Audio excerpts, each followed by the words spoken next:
პრესის თავისუფლების მსოფლიო დღეს საქართველოს პოლიტპატიმარი ჟურნალისტით, სასიკვდილოდ გამეწებული მედია პროფესიონალებით, დახურული ტელევიზიებით და ცენზურის კანონებით ხვდება.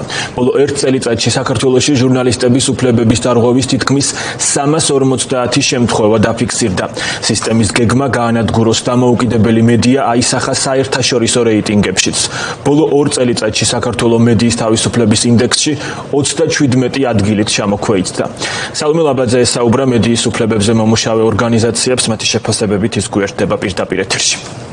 მხოლოდ 2024 წლის განმავლობაში ევროპული პროტესტის პერიოდში სხვადასხვა ტიპის რეპრესიის სამიზნე მედიის 193 წარმომადგენელი გახდა. 112 შემთხვევაში საუბარი მათ წინააღმდეგ ძალადობაზეა. ეს არის სტატისტიკა, რომელსაც პრესის თავისუფლების დღეს მედიის უფლებებზე მომუშავე ორგანიზაციები აქვეყნებენ და ამით როგორც თავადვე განმარტავენ აღწერენ იმ კრიზისს, რომელიც დამოუკიდებელ ქართულ მედიას ქართული ოცნების მმართველობა მოუტანა.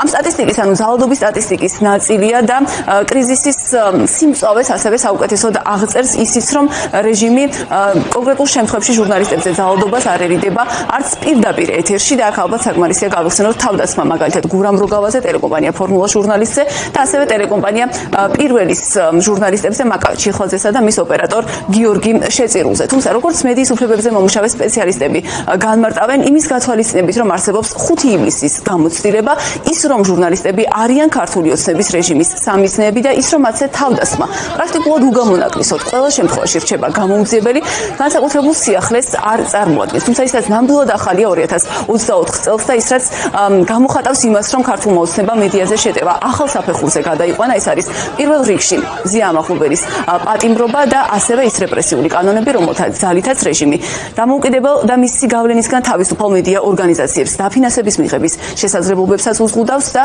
ასევე უწესებს მათ ცენზურასაც. ივანიშვილის რეჟიმის ფარგლებში დამოუკიდებელი მედია საკუთარ სიცოცხლეს და ჯანმრთელობის ფასად ასრულებს თავის მოვალეობას და ცნობებს მოსახლეობას ქვეყანაში მიმდინარე პროცესების შესახებ. ის ინციდენტების და დაზარალებული ჟურნალისტების სტატისტიკა ცხადყოფს რა მძიმე მდგომარეობაში არის. თუმცა ჟურნალისტები მაინც აგრძელებენ თავის საქმიანობას და რომ არა ეს დამოუკიდებელი და პატრიოტი ჟურნალისტები, რომ არა სინდისის პატიმრები და აქციის მონაწილეები, დღეს ჩვენ გვექნებოდა სრული ბელარუსიზაცია და რუსეთიზაცია. რაც გულისხმობს არა მარტო მედიის არარსებობას, არა მხოლოდ მედიის არარსებობას, არამედ ქართული საზოგადოებისათვის ინფორმაციის არარსებობა. ივანიშვილის რეჟიმის მიზანი სწორედ ეს არის, რომ არ იცოდეს საზოგადოება რა ხდება ქვეყანაში, რა ხდება მსოფლიოში და მხოლოდ იმ საკითხებზე ისაუბრონ, მხოლოდ იმ თემებზე ისაუბრონ, რომელიც მათ სურდან. კიდევ ერთხელ სოლიდარობა დამოუკიდებელ ჟურნალისტებს. რა კი ხელისუფლება იღებს გადაწყვეტილებას, რომ აპატიმროს მზია ამაღლობელი, რა კი ხელისუფლება იღებს გადაწყვეტილებას, რომ თავს დაესხას გურამ როგავას, ან დაავალებს კონკრეტულ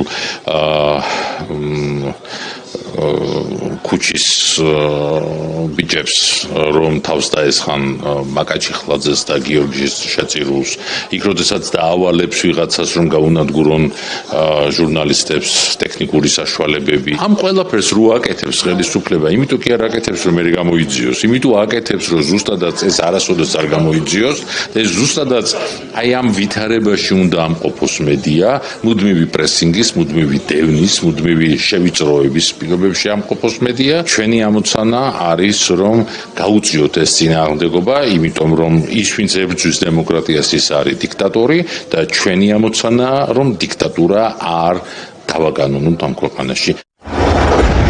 ჟურნალისტური ეთიკის ქარტია 3 მაისს ქართულ ოცნებას დამოუკიდებელი მედიის მნიშვნელობაზე მიუთითებს და მოუწოდებს შეცვალოს დამოკიდებულება მის მიმართ.